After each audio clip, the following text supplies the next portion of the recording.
नमस्कार मित्रों। किसी भी देश का विकास उसके विज्ञान और प्रौद्योगिकी द्वारा होता है, जिसमें किसी भी देश के वैज्ञानिकों का बड़ा महत्व होता है। भारत के विकास में भी भारतीय वैज्ञानिकों का बहुत बड़ा योगदान है।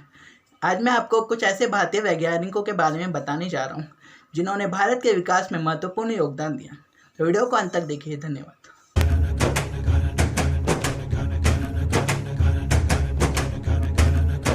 सीवी रमन। चंद्रशेखर वेंकट रमन ने प्रकाश के प्रकीर्णन के अपने एक अग्रणी कार्य के लिए 1930 में भौतिकी के लिए नोबेल पुरस्कार जीता। 7 नवंबर 1818 को तिरुचिरापल्ली में जन्मे वे पहले एशियाई और अश्वेत रंग के थे जिन्होंने विज्ञान में पुरस्कार प्राप्त किया। रमन ने भी ध्वनि के नाद पर कार्य किया। उन्हें पहले व्यक्ति को तबला और मृदंगम जैसे भारतीय वाद्यों के स्वर के लयबद्ध होने की छानबीन करनी पड़ती थी। उन्हें पता चला कि जब प्रकाश पारदर्शी पदार्थ पर चलता है तो तरंग दैर्घ्य का एक परिवर्तित हो जाता है। इस घटना को अब रमन प्रकीर्णन कहा जाता है और यह रमन प्रभाव का परिणाम है। डॉक्टर होमी जे भाभा। अक्टूबर 30, 1909 को मुंबई में जन्मे हुए होमी भाभा ने क्वांटम सिद्धांत में महत्वपूर्ण भूमिका निभाई। वह भारत के परमाणु ऊर्जा आयोग के अध्यक्ष बने पहले व्यक्ति थे। ग्रेट ब्रिटेन में न्यूक्लियर भौतिकी में अपने वैज्ञानिक जीवन की शुरुआत करने के बाद भाभा भारत लौट आए और कांग्रेस पार्टी के वरिष्ठ नेताओं को विशेषकर जवाहरलाल नेहरू को समझाने में प्रमुख भूमिका निभाई। 24 जनवरी 1966 को air India flight 101 mount blank के पास क्रैश होने के बाद उनकी मृत्यु हो गई। सर मोक्षगंधम विश्वेश्वरैया।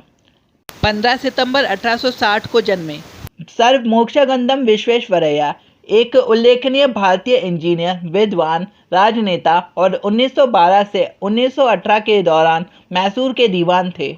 सर एमबी ने सुझाव दिया कि भारत औद्योगिक राष्ट्रों के समक्ष होने का प्रयास करेगा क्योंकि उनका मानना था कि भारत उद्योगों के माध्यम से विकसित हो सकता है। उन्होंने स्वचालित क्लुइस गेट और ब्लॉक सिंचाई प्रणाली की खोज का श्रेय प्राप्त किया है जो अब भी इंजीनियरिंग में अनोखी मानी जाती है। प्रत्येक वर्ष उनका जन्मदिन 15 सितंबर भारत में इंजीनियर के दिन के रूप में मनाया जाता है। वेंकटरमन राधाकृष्णन। वेंकटरमन राधाकृष्णन का जन्म 18 मई 1929 को चेन्नई के उपनगर तोंडारीपेट में हुआ। वेंकटरमन विश्व के प्रख्यात अंतरिक्ष वैज्ञानिक और विज्ञान के रॉयल स्वीडिश अकेडमी के सदस्य थे। वे अंतर्राष्ट्रीय स्तर पर प्रख्यात खगोल भौतिकीविद थे और अपने डिजाइन और निर्माण के लिए बहुत कम विमान और सेलबोट के लिए भी जाने जाते थे। सत्येंद्रनाथ बोस। 1 जनवरी 1894 को कलकत्ता में जन्मे एसएन बोस क्वांटम यांत्रिकी के विशेषज्ञ भारतीय भौतिकी विज्ञानी थे। बोसोन कणों की श्रेणी में जो भूमिका अदा की गई उसे पॉल डिराक ने अपनी भूमिका का स्मरण करते हुए याद किया। श्रीनिवास रामानुजन। तमिलनाडु में 22 दिसंबर 1887 को जन्म लेने वाले रामानुजन भारतीय गणितज्ञ और स्वयं पाठी थे जिन्होंने शुद्ध गणित के लगभग औपचारिक प्रशिक्षण के बिना गणितज्ञ विश्लेषण, संख्या प्रणाली, अनंत श्रृंखला तथा निरंतर अंशों में असाधारण योगदान दिया। रामानुजन के गृह राज्य तमिलनाडु ने 22 दिसंबर को स्टेट आईटी डे मनाया और यहाँ पुरुष और उसकी उपलब्धियों का स्मरण होता रहा। जगदीश चंद्र बोस। आचार्य जेसी बोस अनेक प्रतिभाशाली व्यक्ति थे। वे 30 नवंबर 1858 को बिक्रमपुर, पश्चिम बंगाल में जन्मे थे। रेडियो और माइक्रोवेव प्रकाशिकी के अध्ययन में उन्होंने अग्रणी भूमिका निभाई, पौधों के अध्ययन में महत्वपूर्ण योगदान दिया और भारतीय उपमहाद्वीप में प्रयोगात्मक विज्ञान की नींव डाली। वह रेडियो संकेतों का पता लगाने के लिए सेमीकंडक्टर जंक्शनों का प्रयोग करने वाले प्रथम व्यक्ति थे जो पहली बार बेतार संचार प्रदर्शित करते थे। विक्रम साराभाई। विक्रम साराभाई को भारत के अंतरिक्ष कार्यक्रम का जनक माना जाता है।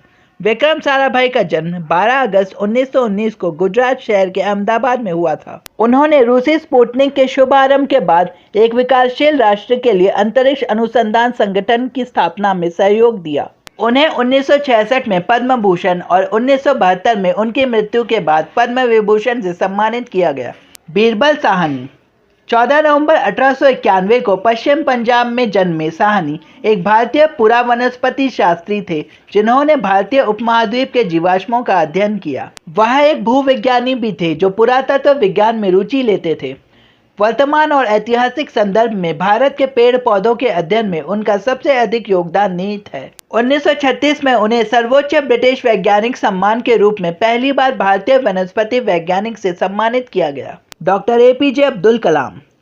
15 अक्टूबर 1931 को जन्मे अबुल पाकिर जैनुल आबदीन अब्दुल कलाम एक भारतीय वैज्ञानिक थे जिन्होंने रक्षा अनुसंधान और विकास संगठन के साथ एरोस्पेस इंजीनियर के रूप में कार्य किया। कलाम ने भारतीय सेना के लिए एक छोटा सा हेलीकॉप्टर बनाया है। कलाम इनकॉस्पार कमेटी का हिस्सा थे जो विख्यात अंतरिक्ष वैज्ञानिक विक्रम साराभाई के तहत कार्य कर रहे थे। 1959 में कलाम को भारतीय अंतरिक्ष अनुसंधान संगठन में स्थानांतरित कर दिया गया, जहां वे भारत के पहले स्वदेशी उपग्रह प्रक्षेपण यान के परियोजना निर्देशक थे, जिन्होंने 1980 में रोहिणी उपग्रह को पृथ्वी की कक्षा में सफलतापूर्वक तैनात किया था। अगर आपको ये वीडियो पसंद आए तो चैनल को सब्सक्राइब करके बेल आइकन को जरूर दबाएं। फॉलो कीजिए मेरा Facebook page real historical facts. Follow कीजिए इंस्टाग्राम पे surjit.nyk और वीडियो को लाइक और शेयर जरूर कीजिए। मैं मिलूंगा आपसे अगले वीडियो में, तब तक के लिए धन्यवाद।